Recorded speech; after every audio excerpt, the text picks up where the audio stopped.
With love, all kinds of creative action takes place. You see how Raulbai has love for me. And in this place, we all also got new ideas of creating a beautiful thing. And as love will increase, your creativity will develop. So the basis of all creativity of Saraswati is love. If there is no love, there is no creativity. It's even in the deeper sense, if you see, people who have created all the scientific things are also out of love for the masses, not for themselves. Nobody has produced anything for themselves.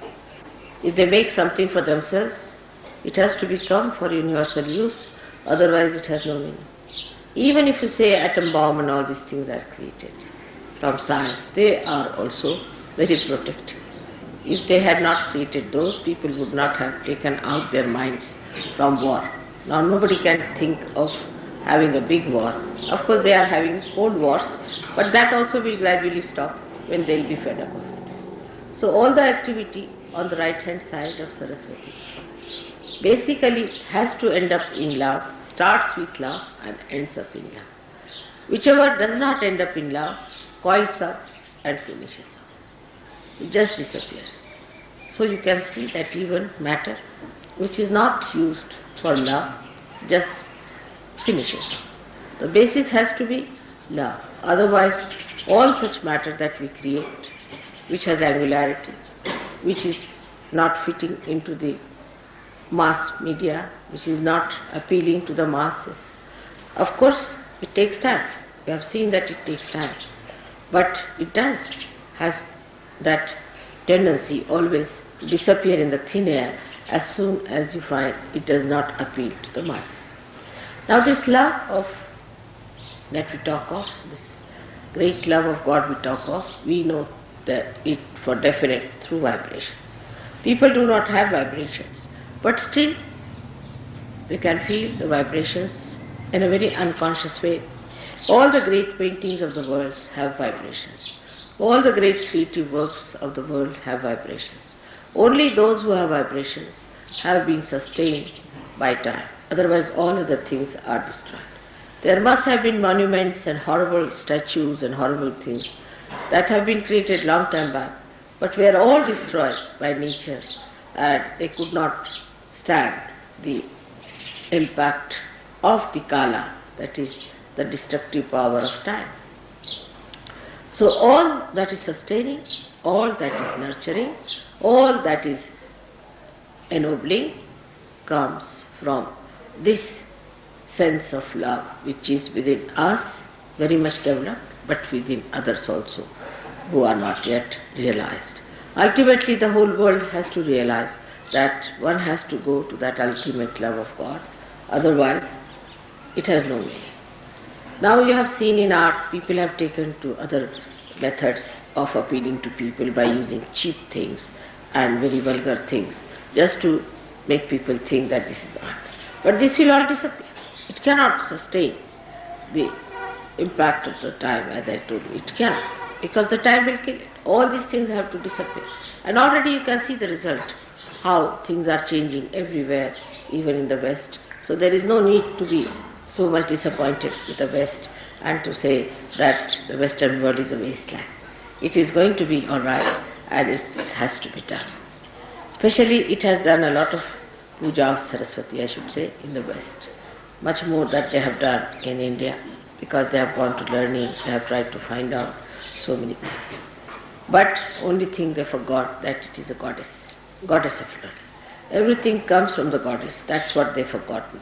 And that's why all the problems have been created. If there is no spirit in your learning, if there is no source of the goddess in your learning, then it is absolutely useless.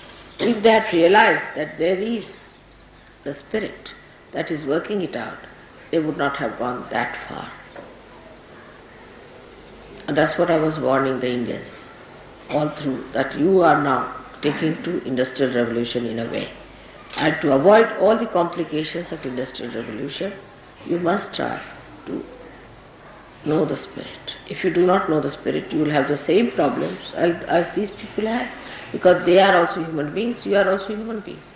You will go the same way, at random you will run, and there will be problems, the same problems as the Western people have suffered. Now, Saraswati's blessings are so many that one cannot describe in such a short time. And the Surya has given us so many powers that it is impossible to tell them even in one lecture, even in 10 lectures.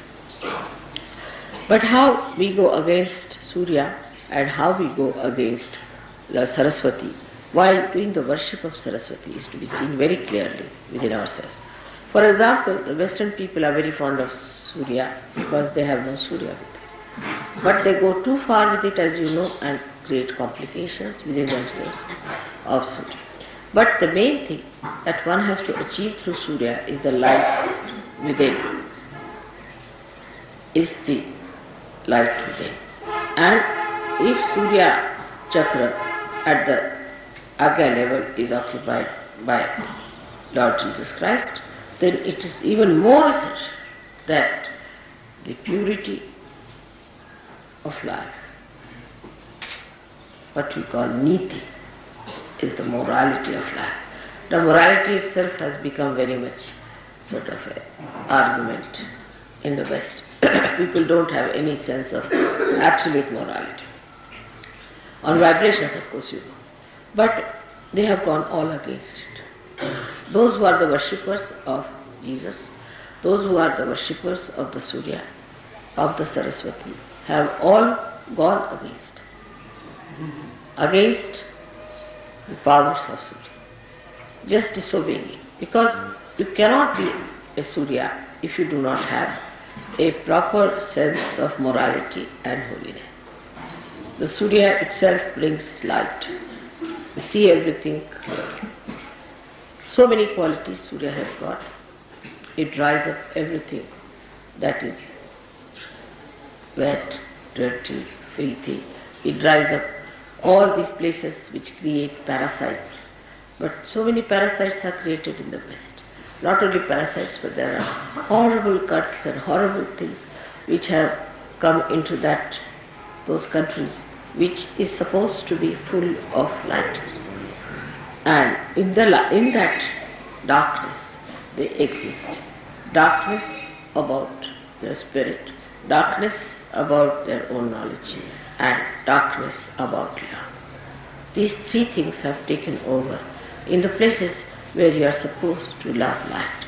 Light doesn't mean what you see with your gross eyes. Light means from within, the light of love. That one should understand. Light of love. And it's so soothing, it's so sweet, it's so beautiful, it's so enamoring, it's so abounding that unless and until you can feel that light within you, that light which is of pure love, of purity, pure relationships, pure understanding, if you can develop that kind of a light within yourself, then the whole thing will be cleansed. Wash me and I shall be whiter than snow. This is what happens to you when you are completely cleansed. The purest form of nature is within us. The purest form of nature is within us. Our chakras are made out of that purest form of nature. We are the only people who are spoiling it by our mental thinking. Again, the same Saraswati's work. We are going against Saraswati itself. Saraswati cleanses all that is impure in nature, while with our brain activity we are spoiling all that. All our brain activity goes against pure intelligence. And that's what one has to understand, that this pure intelligence is not to be soiled by our thinking. Our thinking can make us so bumptious, so ego-oriented, so impure, that we can really eat the poison and say, what's wrong? Just the opposite of Saraswati. If Sarasvati is within us, she gives us subuddhi, wisdom. And that's why to worship Saraswati, to worship Surya, we must have that clear vision as to what we have to be, what we are doing, what filth we are living in, what our mind is getting into. After all, we are here for emancipation and not for just pampering our ego and living with our filth that is with us. So this light should come within us and we should try to rise above our own mental filth which is being created around us. Apart from that, you have to go higher and understand that there is within us a thing called ego. And this ego is false, absolute false. You do not do anything. Actually, when you turn your eyes here and there, when your attention is here and there, it's nothing but your ego is trying to overpower everything.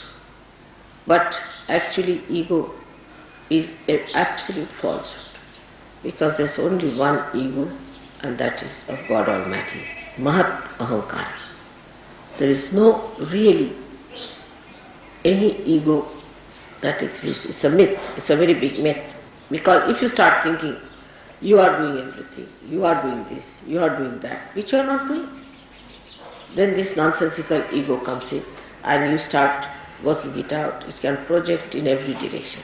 When it projects forward, it overpowers others, it tries to dominate others, tries to kill others, becomes cruel. When it moves right side, it becomes supraconscious. It starts seeing things which are absurd, which are foolish, which are stupid.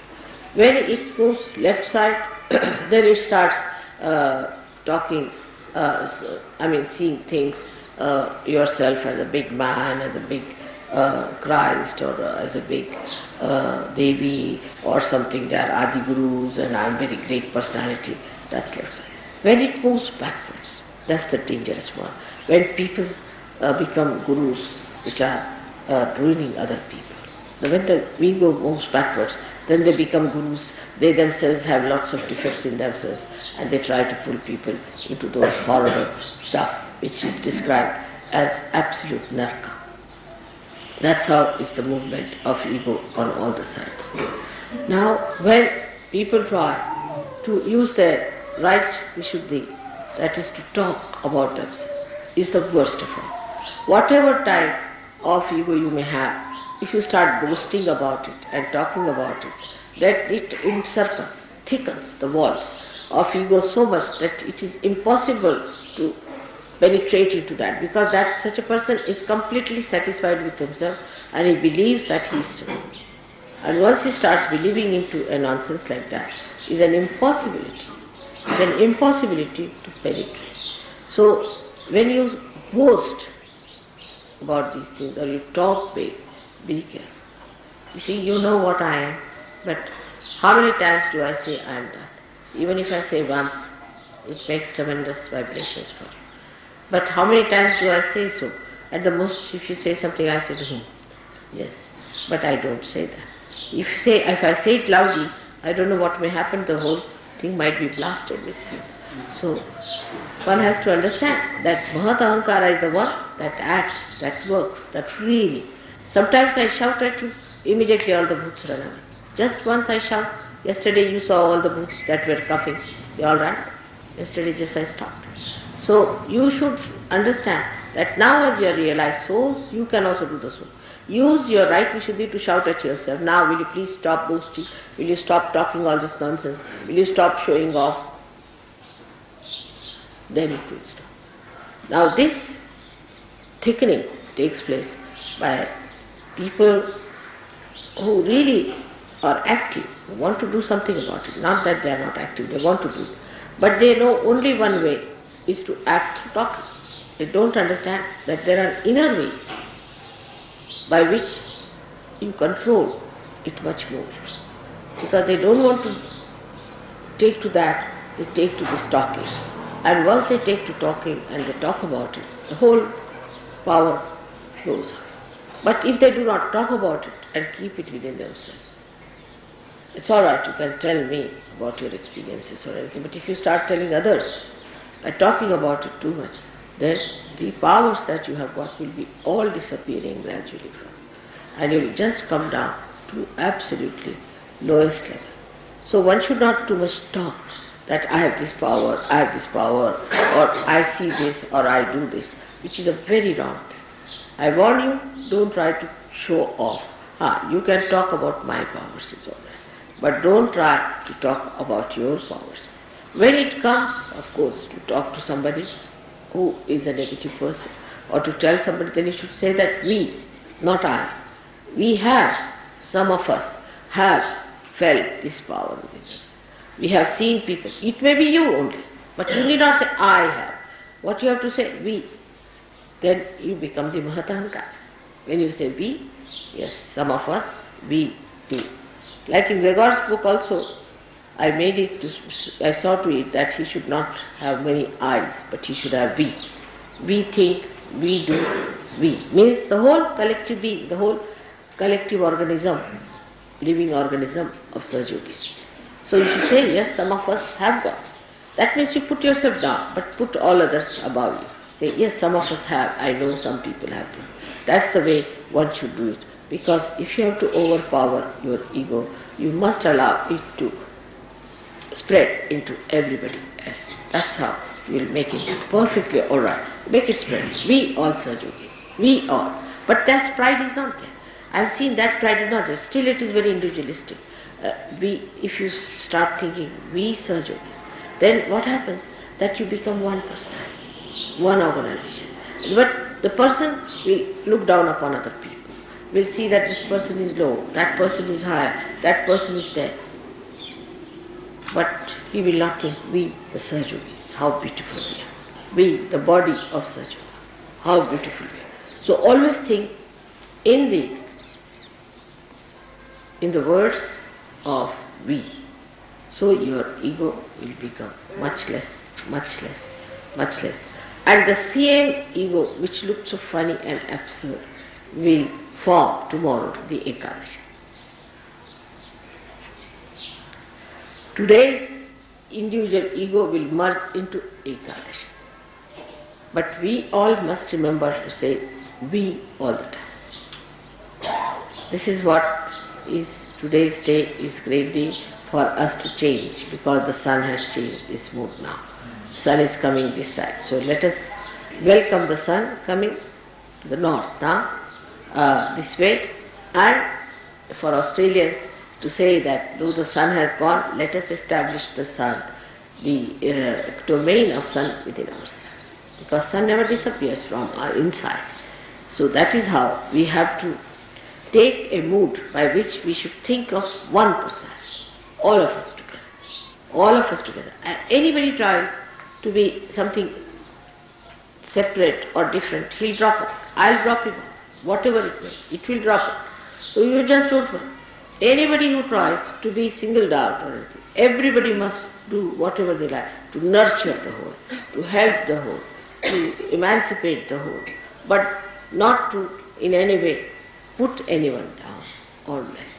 Because this is not the way the Sahaja Yoga is. Sahaja Yoga only works in collectivity. And the one who has developed this permeating spirit is a real Sahaja. Who has not, is not. Whatever you may think of yourself, I have nothing to say. But this permeating personality, which moves from places to places, whether you talk or not, like your mother is, whether I meet you or not makes no difference, but I am permeating through all of you. By little things also I am there with you. So like that, try to permeate into each other and see the beauty, and you will enjoy yourself the best, because that is the biggest thing. That's the biggest thing that is to be achieved. Because this ego, makes you like a nutshell, and you just cannot have a rapport with that beauty of permeation. And just see how the notes move into each other. It will be a great idea today. It's a great thing. Today we are having puja dhulya. Like the dhulya means the dust. And one day I had written in childhood a poem, I remember. A very interesting poem it was.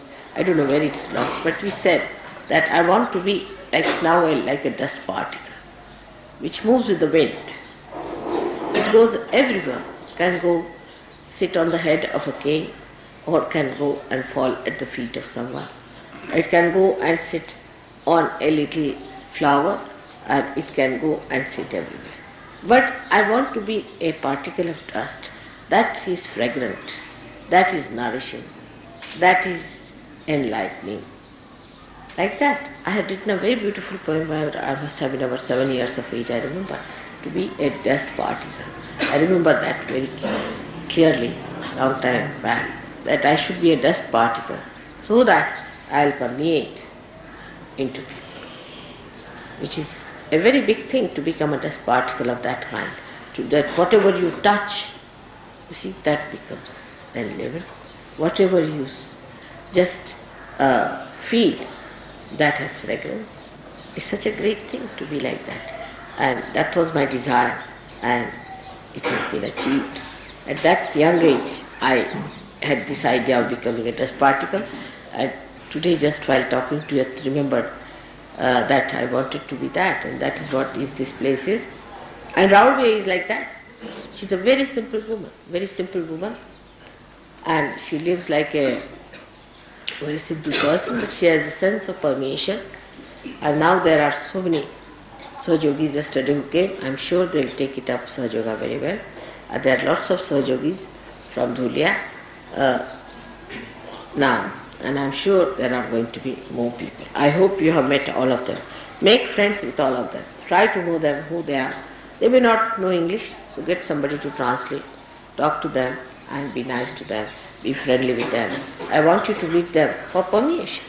You should know who are the people here, who are in Nasik, because somehow we never meet the Sahajogis, you see, who are in that particular place. And when we go back, we have only 1 or 2 addresses. It's not a good idea. Try to see how many people there are, ask about their questions about them and all that. This permeation is only possible when your ego starts permeating all around. This is the way to overcome the problems of the right side, and that is how to worship Saraswati. Because Saraswati has a veena in her hand, and that veena is the primordial instrument which she plays, like music. And the music penetrates into the heart. You don't know how it goes into you and how it works out. And that's how a person who is a Sahajogi should permeate like music into everything. She has so many qualities, as I told you, it cannot be described in one lecture. But one of the greatest qualities of hers is that she ends up into subtler things. Like the Mother Earth will end up into fragrance. Music will enter into melodies. Like that, whatever she creates ends up into something later. Matter, whatever she produces, ends up into aesthetics. If matter does not have aesthetics, then it is gross. Like that, everything. Now, you will say, what is water? Water becomes the river Ganges. These are the subtler. So, the matter gets into subtler things because it has to permeate. It has to permeate.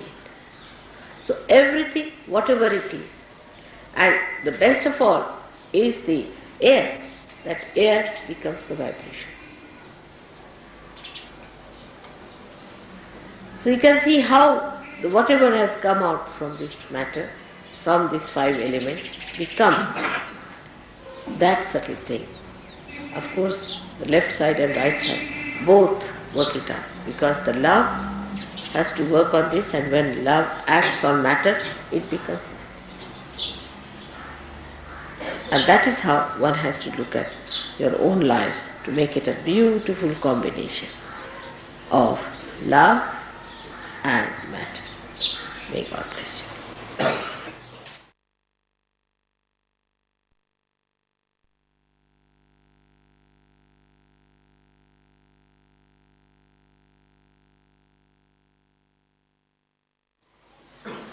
आता धुळ्याच्या सहयोगांसाठी असं सांगायचं आहे की आता बरेच लोक काल पार झालेले दिसले, आणखी थोडं सिरियसली पण सहयोगात येत आहेत असं वाटलं. तेव्हा धुळ्याच्या लोकांनी मात्र काळजी घ्यायला पाहिजे. राहुलबाईंनी पुष्कळ मेहनत केलेली आहे. त्यांचं घर इथे आहे, तुम्हाला माहिती आहे. तिथे सगळ्यांनी रविवारी सकाळी अगदी व्यवस्थितपणे ध्यान हे केलं पाहिजे. तसंच घरी रोज बैठक पाहिजे. बैठक जर तुम्ही केली नाही तर सहयोगी जमणार नाही. तुमच्यावर अवलंबून आहे. जितकी तुम्ही बैठक कराल, जितकी तुमच्यामध्ये गहनता येईल, तितकं सहयोग वाढणार. जर तुम्ही स्वतः मेहनत नाही केली तर सहयोग वाढणार नाही आणि तुम्हाला सहयोगाचा काही लाभ होणार नाही. म्हणून रोज अगदी न चुकता सकाळ संध्याकाळ बैठक ही पाहिजे. सकाळी जरी थोडा वेळ असला तरी संध्याकाळी व्यवस्थित आरामात बैठक पाहिजे. हळूहळू तुम्हाला आश्चर्य वाटेल, तुमच्याजवळ पुष्कळ टाईम वाचू लागेल. कारण बाकीचं तुम्हाला काही आवडणारच नाही. इकडे जायचं तिकडे जायचं, गप्पा मारायच्या, फालतूच्या गोष्टी तुम्हाला काही आवडणार नाही. नको रे ते असं उगीच्या गोष्टी करत राहतात. उलट तुम्हाला वाटते काय बघून राहिलेत सगळे बेकार जे लोक, यांना काही समजत नाही, उगीच आपला कशाला इथे वेळ घालवायचा. तेव्हा तेही सुटू. आणि त्याच्यानंतर मग तुम्हाला आश्चर्य वाटते की जसे तुम्ही जमू लागला, जसे तुम्ही मुळात जाल. मुळं 2-4च असतात, पण ती जेव्हा खोल जायला लागतात झाड वाढू लागतं. असा सहयोग वाढताना तुम्हाला दिसेल. म्हणून माझा तुमच्यावर अनंत आशीर्वाद आहे. काल मी धुळ्याच्या लोकांना खूप समजावून सांगितलं आहे, पण तुम्ही सगळ्यांनी खूप मेहनत केली पाहिजे, खूप पॉझिटिव्हली राहिलं पाहिजे, म्हणजे कार्य होणार. बरं झालं आपण